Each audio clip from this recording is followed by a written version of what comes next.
Welcome to the Tea Huddle with Marisa and Kelly. Your only source for gridiron gossip.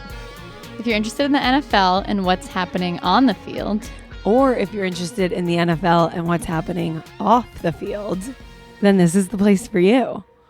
It's good to be back. Yes. Week 1 has officially finished. We have 1 week of football under our belts. What a week it was, Kelly. So much football, starting with Thursday. Then we had Friday in Brazil. A full weekend. So much Sunday. Another game Monday. Loved it. Kelly, in our first rundown of season 2. So exciting. Break it down for us. Give us the football news of the week. What happened? Because there's a lot of off-field news to cover, but we'll get to that. Yeah, all the good on-field coverage we will also get to. Yes. Starting with big things happened. Saquon Barkley scored 3 touchdowns to the Eagles to win in Brazil. So he came out strong for his new team, the Eagles. They were glad to get him. Oh, yeah. My Patriots also silenced all the critics and upset the Bengals. I'm the critic. They silenced me. We'll get to that later. Yeah.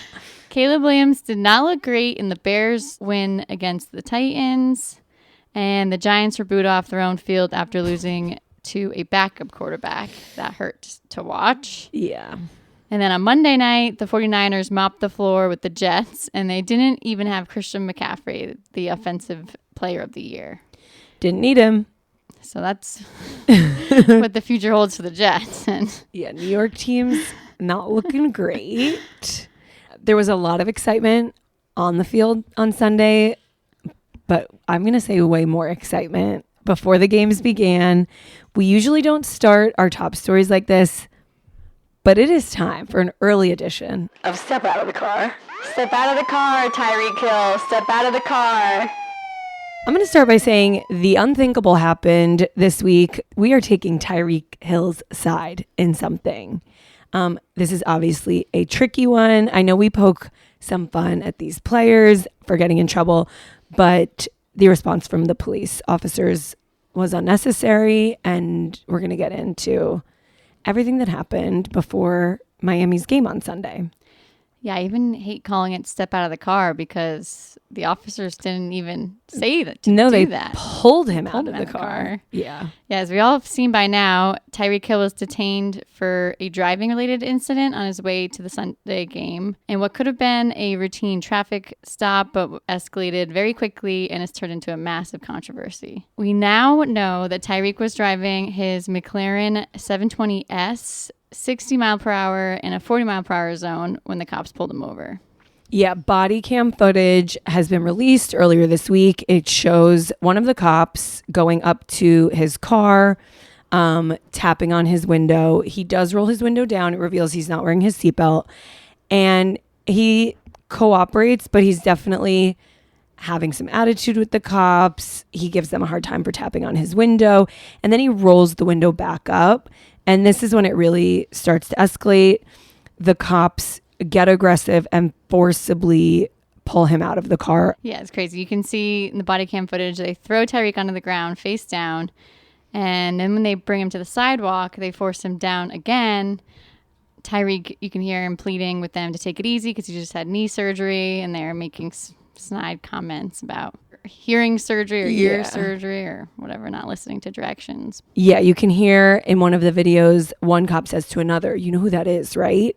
And the cop says no, and he says, "That's one of the Dolphins' star players." It does not make them go easier on him. They're super aggressive. Other players, Odell Beckham Jr., Janu Smith, and Calais Campbell all happen to drive by.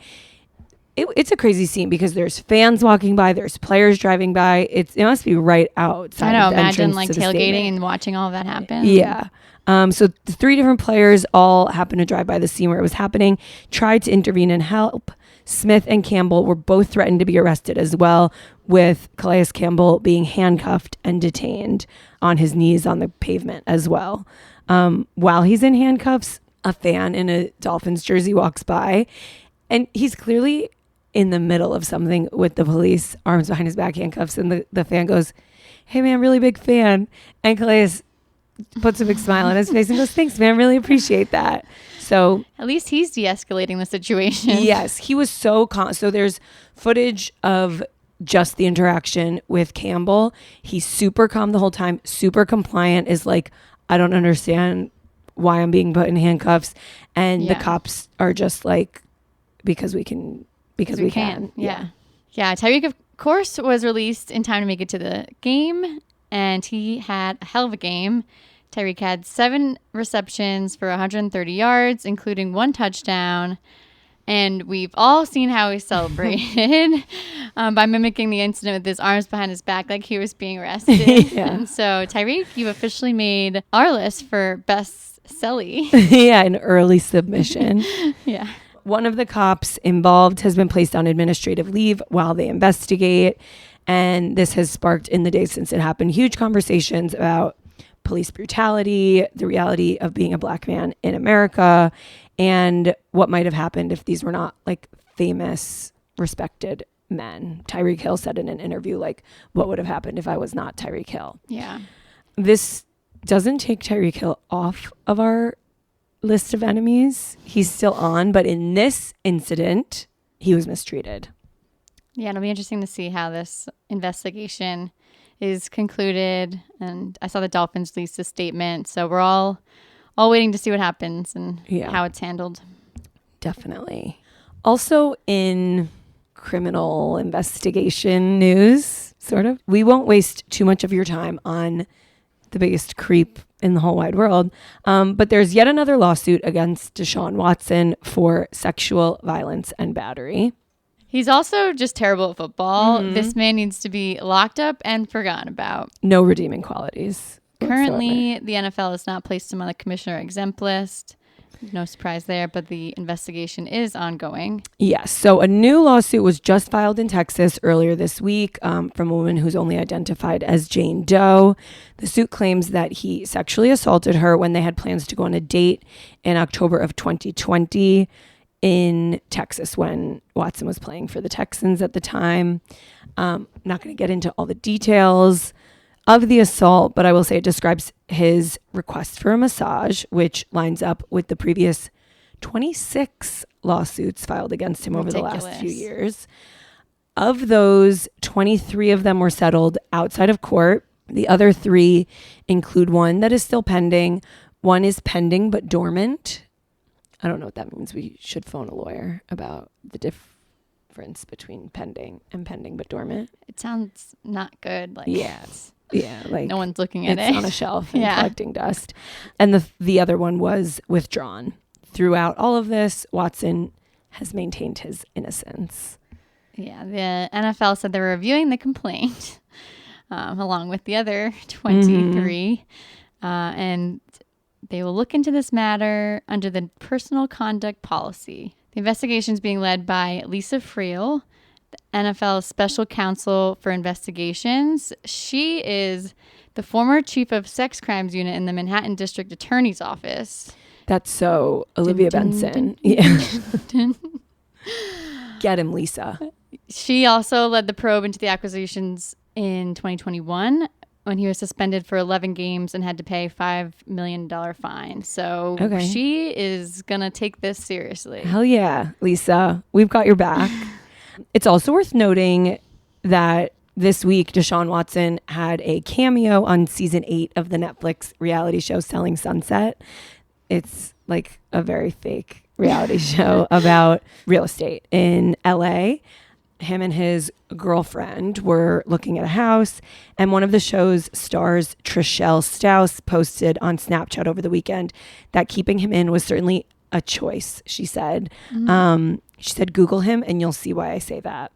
I think we can all agree that we can agree with Trishelle that this man is a menace to society and should not be in the NFL and should probably be locked up to protect get him off of the rest reality TV and the NFL and the field. TV. And the field. I'm sure we'll have more on that in the future as the investigation unfolds. But for now, the NFL seems to have a new star. Jordan Mason, a running back for the 49ers, stepped up this past Monday night amid the absence of Christian McCaffrey. He had a hell of a game, 147 rushing yards, a touchdown, 28 carries, So it's clear that Jordan learned as much as he can from Christian, being his teammate. But what should have been a celebration at the end of the game turned into a scandal. I love a scandal. Yeah, we love a scandal. When he let it slip in a post-game interview that he knew he would start on Friday. I was watching this. So I was playing somebody who had Christian McCaffrey, and it said he was questionable, and I thought I had no chance to win my game. And then Sunday, Christian McCaffrey is out. I'm shocked. The world is shocked. You know who isn't shocked? Jordan Mason, because he knew on Friday. And then he said it, and I was like, I feel like they're supposed to announce it as soon as they know. Exactly the issue. Yeah, he was listed, Christian McCaffrey was listed as questionable until Monday night, 90 minutes before kickoff. So right up till the game. Yeah, all these players who have their teams lined up, all these fantasy teams were pissed and let down. Because he should be giving like your highest points on your fantasy team. He's the number one guy. Number one guy, and he ain't out there. Nope. Yeah, we both understand the implications that could cause. As fantasy football fanatics, pros. Yeah. Winner. Yeah, Kelly beat me by a lot. But anyway, back to But this also, guy. Sure, people are pissed because they're fantasy teams, but there's also NFL rules, and this could cause fines down the line because the rule is that the information on players' injury reports must be credible, accurate, timely, and specific, right up to and like released as early as possible. Mm-hmm. And if investigated, it could lead to a fine, or if even severe enough, they could suspend players and make a team forfeit a draft pick. Oh my gosh. Which I don't think will happen. I think it's very hard to know for sure if Christian McCaffrey was out on Friday. Right. They could have told this guy, like, get your head in the game. Like, you might be playing. Yeah, which is exactly what Kyle Shanahan, the coach of the 49ers, said after the interview was damage control. Damage control was that he didn't tell Mason that he was going to start, but he said to be prepared to play a lot is his damage control. Yeah, like how can you prove what he said to him behind closed doors on Friday? Yeah. So yeah, Christian McCaffrey's out with a calf strain and Achilles tendonitis, which I guess is caused by like overuse. He was like in and out of practice all week. And the 49ers did release all that information. So the fantasy owners should have known at least that much. But Mason was visibly upset in his interview. It was so sad. Podium after the game because I guess someone must have yelled at him from the 49ers and told him that he said too much. Definitely. He was taking questions from the reporters after the game again. Another reporter asked the same question about when he knew he was going to start, and Mason said, "This is why I don't like talking to the media, because you say one thing wrong and then, I don't know, just skip the question." So, yeah, poor guy. You say one thing wrong and out your coach is breaking the rules. He had the best game of his career, and now he's like getting yelled at for maybe like causing his team to be fined, or who knows. Got to be careful. They should be media training these guys. Media trained. How's he supposed to know? Yeah. He's just, maybe an honest man. I know, but he was so happy in that first interview where he said that I knew on Friday, and all the other guys, like Debo went up and put a big chain on his neck, and all the guys are like hyping him up. And, you know, you're filling in for the best guy. You probably are like nervous. You have big shoes to fill. He shut it down. Like he should have been celebrating that night. But in that second interview, he seemed so sad. Poor guy. So I think he spoke incorrectly. And that's what they want you to think. And now he's learned. He's learned what not to say to the media. But for real, if they 49ers want to trade Jordan Mason to another team, we'll happily take him to the Patriots. Yeah. Do you need him if you have Christian McCaffrey? That's two great running backs. It worked out for me personally that Christian McCaffrey was out because I did win that game. I lost against you, but as I mentioned, I'm now in 3 fantasy football leagues because It's my whole life. It's my passion. I lost to Kelly, but I won my other two. So Thanks, Christian. thanks. Yeah. Good win, Cal. Thanks. All right. Now for some non-football news. It was announced on Sunday that Kendrick Lamar is going to be headlining this year's Super Bowl taking place in New Orleans. I'm excited. Exciting. Yeah. Yeah. I think it'll be entertaining. It felt early. I was like, there's no way they announced Usher this early last year, but I looked it up and they announced him late September. So not quite this early, but I thought it was like well into the season. I wonder if performers have to like apply. Do they get selected? I Yeah. wonder How that is that process determined? We're going to look into that. Yeah, we'll find that and out. let you guys know. He was a featured performer just a couple years ago in 2022 alongside Dr. Dre, Snoop Dogg, Mary J. Blige, and Eminem. He's warmed up and ready to go. Yeah, it won't be a new stage for him. He has had collaborations with SZA, Beyonce, Taylor Swift. Ooh. So we can't wait to see who he brings out. And Taylor. do it for the tea huddle. Yeah, it's going to be fun. And it's fun to already know who it's going to be. People were pissed. And by people, I mean Nicki Minaj, that it's in New Orleans and it's not Lil Wayne. Because he is from New Orleans. He is to New Orleans what Eminem is to Detroit. Yeah. Lil Wayne would be fun. That'd be like a flashback to. Yeah. And he could have so many guest stars too. Maybe But it's maybe not next his year. time. Yeah. Maybe he'll be a guest Yeah. for Kendrick Lamar. Yeah, Maybe they'll- totally. And Taylor. And Taylor. Speaking of Taylor, we couldn't have a whole episode without talking about King and Queen of the NFL. Especially, they were out and about so much. Okay, so we all know she came to Sunday's game in Arrowhead looking hotter than she has She looked ever so looked. good. She looked so good. I think it like maybe the lipstick color. Are we over the red? I don't know. The full denim ensemble, the high boots. It was great. And then great. it was an embarrassment of riches. They were out all weekend. They flew to New York. They went out to dinner. When was their game? Sunday? The Chiefs game. They played Thursday. Thursday. So he was. Okay, I was like, this couldn't have all happened. You're right. Okay. It was a long It weekend. was a long weekend. It's a blur. So much football, so much Taylor. Right. So they played Thursday. They immediately flew to New York because they were there for a wedding Saturday night. The recording studio, she always records at Electric Lady Studios. The owner was getting married at the studio. So she went obviously with Travis. They're inseparable. Then they were at the US Open on Monday. That was on Was Sunday. that yesterday? I'm so confused. I'm pretty sure it was Yeah, Sunday. it was on Sunday. Oh, right, because he was watching football. He had his phone Yeah, propped he up was- against his drink, and He's we just don't like know for us. sure, but we suspect he was watching football. And you can't forget who's always with them. Yes, exactly. His mustache. I thought we were talking about the Mahomes, but you're right.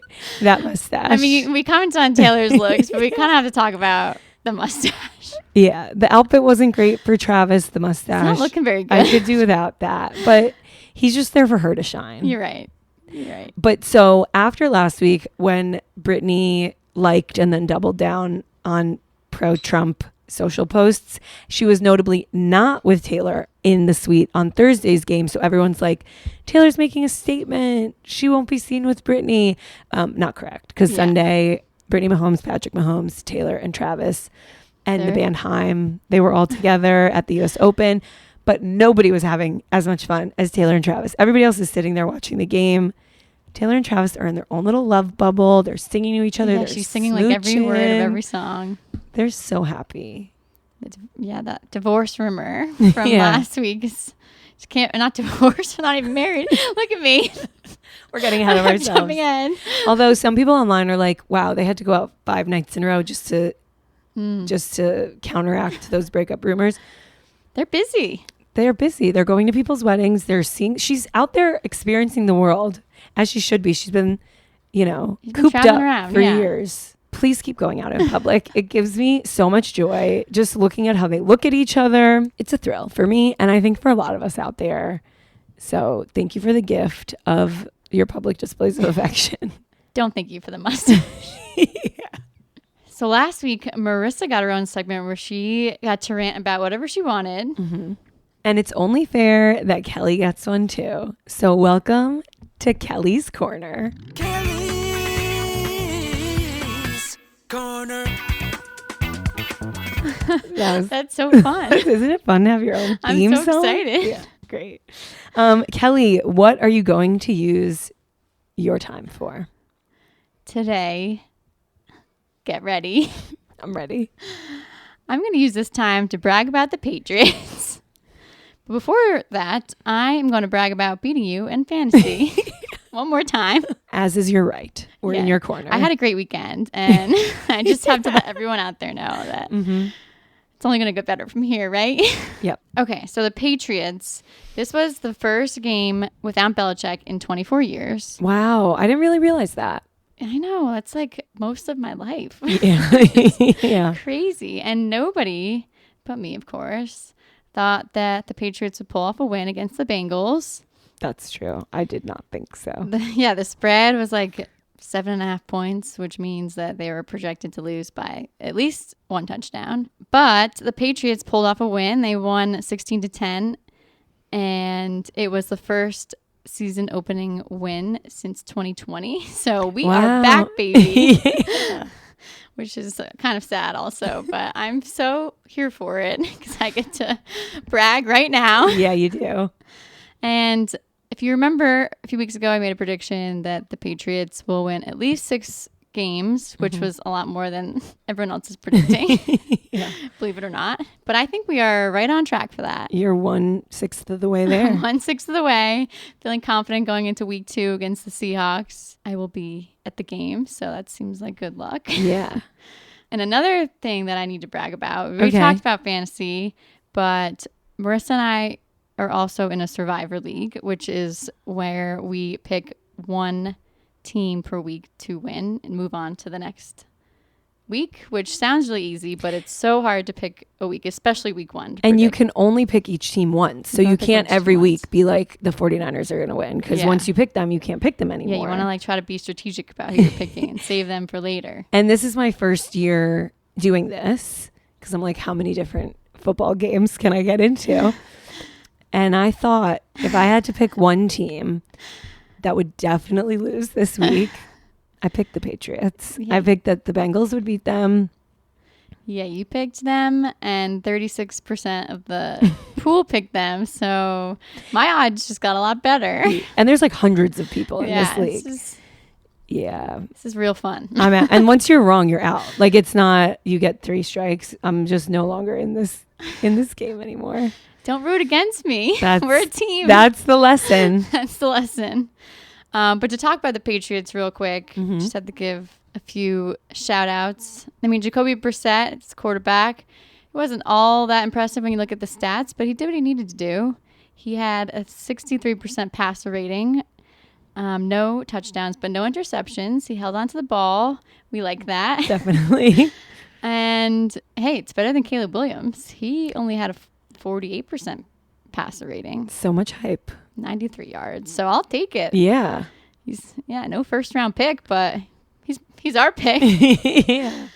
Ramondre Stevenson, running back, he had an impressive game as well. He had 120 yards. He's also on my fantasy team, so Nice. he helped beat you. Yeah. Thanks for that. And then, of course, Guy. the defense. I was very sad about losing Matthew Judon, but defense came out to play. And as I say, defense wins championships. My defense in fantasy was the Jets, and they suck. So we should have picked I the know, Patriots. Same, honestly. The Jets screwed us all over. Yeah, Keon White and Jabril Peppers on the defense had great games, and maybe there's something to say about these Guardian caps because Jabril Peppers, he made his debut wearing the Guardian cap. Yes, this is something I definitely want to talk about. Yes, there were 5 players who wore these Guardian caps in week 1 So they're like extra padded helmets that players have been using. in practice and preseason games. And this was the first year that they were given the okay to wear them during a season game if they want to. Yeah. And a few players have come out and said, why wouldn't you want to protect your brain a little bit more? Yeah, and like in practice, sure, they look a little ridiculous because they're just like foam padding over the helmet, but they put these like covers over them. I couldn't even notice, honestly, who was wearing it and who wasn't. Yeah, it's just like a slightly bigger looking Well, helmet. Yeah. But yeah, to me, it's why wouldn't you wear one if you Same. want to try to play longer and protect yourself? There has been a study that Guardian caps have reduced concussions by 50% Wow. in the preseason games. And then the way it works is when there's a collision that happens, it reduces the impact by like 10%, like the impact to your head. And if the other player is wearing it too, and you both collide, then the impact is reduced to like 20%. So everyone should really be wearing these. Yeah, definitely.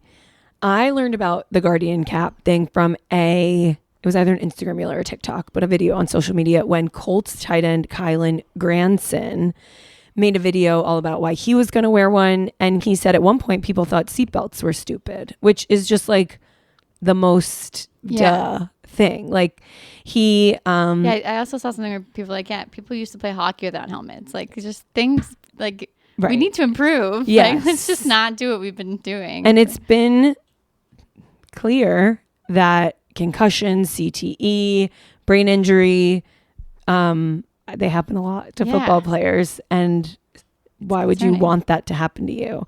This guy, Kylan Granson, he got engaged during the off season.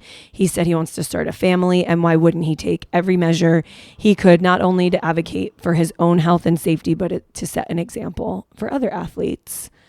I think he's a pioneer. All the guys who wore them this week, pioneers. Good for them. It can be scary to like take the first step, but I think football. I think people will look back and think everyone else is an idiot for not wearing them. Definitely. And football can be exciting and entertaining without being like a gladiator battle. Yeah, where people are injuring themselves, ending their careers, risking their lives every game. So I was gonna make like a Guardian caps off to them. Never mind. But good for them. Guardian caps on. Guardian caps on, and a hat tip, whatever, to those guys for putting their safety first. Leading the way, and hopefully others follow. Mm-hmm. And that brings us to our final goss. Final goss. What do you have for us, Marissa? Today's final goss is a little bit of a quickie, but it seems like Eagles quarterback and American heartthrob Jalen Hurts is engaged. It has not been reported widely, TMZ, Daily Mail, but his longtime girlfriend, Bree Burrows, was spotted giving him a kiss on the sidelines on Friday in his game against the Packers in Brazil. Oh, she traveled all the way down. Yep. And she traveled with, as you can see in the picture of them kissing, on her left ring finger, a big old rock. So, it doesn't take a detective to figure out. I'm pretty sure they're engaged. They haven't confirmed, which isn't surprising because they've kept their relationship super private. But his teammate, Darius Slay Jr.'s wife, Jennifer Slay, did retweet the picture with the caption, "Oh my God, they're engaged," with a bunch of heart eye emojis. So she didn't get the memo that this is supposed to be kept quiet, I guess. Yeah, that's actually interesting that she like retweeted it versus just like talking to her. Like, I don't know. Or like, wags congrats, talk to each other. Right. Like it seemed like a fan. I actually had to scroll through to be like, is this a fan? But she's definitely his teammate's wife. We talked about Jalen and Bree a little bit last season. They've been together, maybe on and off, maybe on the whole time, but just really private since their time together at University of Alabama. And they finally confirmed their relationship publicly back in January 2023. College sweethearts. Yeah. We're sad for the women of America because we all love Jalen Hurts, but happy for the two of them. Yeah, congratulations. And happy, hopefully, for wedding content to come. Oh, yeah, we love that. That's what we're here for. Definitely. And that about wraps up another episode of the Tea Huddle. Everyone be sure to come back next week. Yes, maybe Kelly will be done bragging about her fantasy win by then. Maybe I'll give you a break. We'll see what week 2 has in store. We'll tune in next week. We will have the latest arrests, which I'm sure there will be some, relationships, lawsuits, and whatever else comes our way. And until then, stay juicy.